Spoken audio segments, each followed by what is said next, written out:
Welcome all to சரிதா சமையல். இன்றைக்கி நம்ம சமையலில் குடமிளகாய் சாம்பார். என்னது குடமிளகாயில் சாம்பாரா அப்படின்னு யோசிக்கிறீங்களா? ஆமாங்க, ரொம்பவே சூப்பராக இருக்கும். நீங்கள் ஒரு தடவை செஞ்சு பாருங்கள், திரும்ப திரும்ப செய்வீங்க.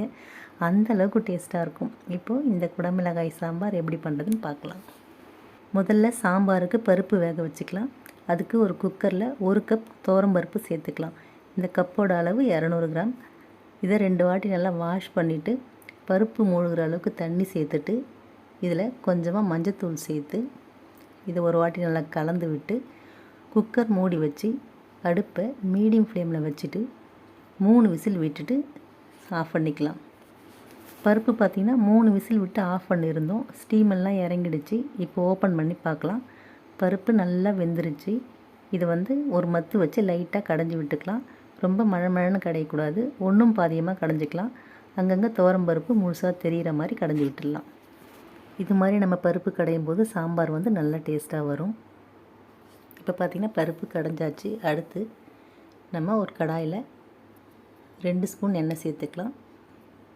எண்ணெய் காஞ்சதுக்கப்புறம் இதில் 1/2 ஸ்பூன் கடுகு உளுந்து சேர்த்துக்கலாம். கடுகு உளுந்து நல்லா பொரிஞ்சதும் 1/4 ஸ்பூன் சீரகம். அடுத்து பார்த்திங்கன்னா நம்ம சின்ன வெங்காயம் சேர்த்துக்கலாம். சின்ன வெங்காயம் சாம்பாரில் சேர்த்து வைக்கும்போது ரொம்பவே சூப்பராக இருக்கும். அதில் நீங்கள் குடமிளகாய் இந்த சின்ன வெங்காயம் சேர்த்து வச்சு பாருங்கள், ரொம்ப ரொம்ப சூப்பராக இருக்கும் சாம்பார். 100 கிராம் சின்ன வெங்காயத்தை முழுசாகவே உரிச்சிட்டு சேர்த்துக்கலாம். வெங்காயம் நல்லா வதங்கி வந்ததும் இதில் கொஞ்சமாக கருவேப்பிலை சேர்த்து 2 தக்காளி கட் பண்ணி சேர்த்துக்கலாம். தக்காளி ரொம்ப குழஞ்சி வதங்க தேவையில்லை, ஓரளவுக்கு வதங்கி வந்தாலே போதும்.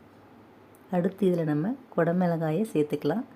நான் ஒரு குடமிளகாய் எடுத்திருக்கேன். உள்ளே இருக்கிற விதையெல்லாம் நீக்கிட்டு மேலே இருக்கிற சதைப்பகுதியை மட்டும் கட் பண்ணி வச்சுருக்கேன்.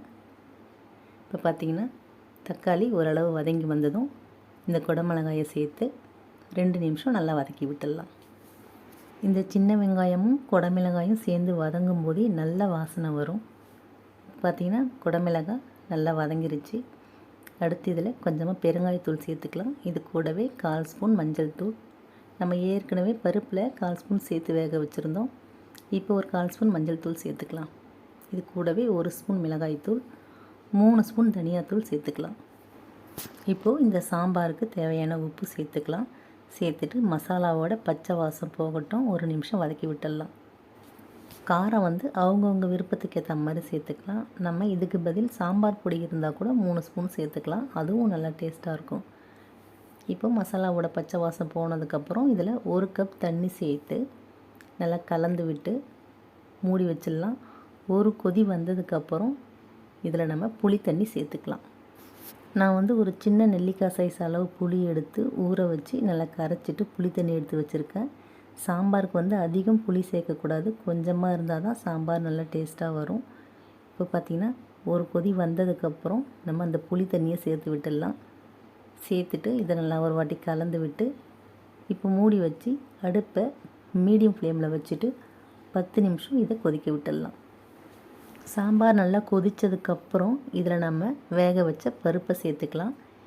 இது கூடவே குக்கரை கழுவிட்டு கொஞ்சமாக தண்ணி சேர்த்துக்கலாம். தண்ணி சேர்த்து இது ஒரு வாட்டி நல்லா கலந்து விட்டுடலாம். சாம்பார் பார்க்கும்போதே தெரியும், ரொம்ப தண்ணியாகவும் இல்லாமல் ரொம்ப கெட்டியாகவும் இல்லாமல் மீடியமாக இருக்குது. இப்படி இருந்தால் தான் சாம்பார் சாப்பிட்றதுக்கு ரொம்ப நல்லாயிருக்கும். இப்போ மூடி வச்சு ஒரு 5 நிமிஷம் கொதிக்க விட்டுடலாம். அடுப்பு மீடியம் ஃப்ளேமில் இருக்கட்டும். இப்போ பார்த்திங்கன்னா சாம்பார் நல்லா கொதிக்குது பாருங்கள். இந்த நேரத்தில் நம்ம கொஞ்சமாக இதில் மல்லி இலை சேர்த்து நல்லா கலந்து விட்டுடலாம். அவ்வளோதான், ரொம்பவே சூப்பராக நமக்கு குடமிளகாய் சாம்பார் ரெடி ஆகிடுச்சு. இந்த குடமிளகாய் சாம்பார் கொஞ்சம் வித்தியாசமான டேஸ்ட்டில் சாப்பிட ரொம்பவே நல்லாயிருக்கும். மிஸ் பண்ணாமல் ட்ரை பண்ணி பாருங்கள். இது சாதத்துக்கு மட்டும் இல்லைங்க, இட்லி, தோசை, சப்பாத்தியோடலாம் கூட தொட்டு சாப்பிட்லாம். ரொம்ப ரொம்ப சூப்பராக இருக்கும். ட்ரை பண்ணி பாருங்கள். வீடியோ பிடிச்சிருந்தால் லைக் பண்ணி, ஷேர் பண்ணி, கமெண்ட் பண்ணுங்கள். என்னோடய மற்ற வீடியோஸ்லாம் பார்க்கணுன்னு நினச்சிங்கன்னா சரிதா சமையலுக்கு சப்ஸ்கிரைப் பண்ணுங்கள். தேங்க்யூ.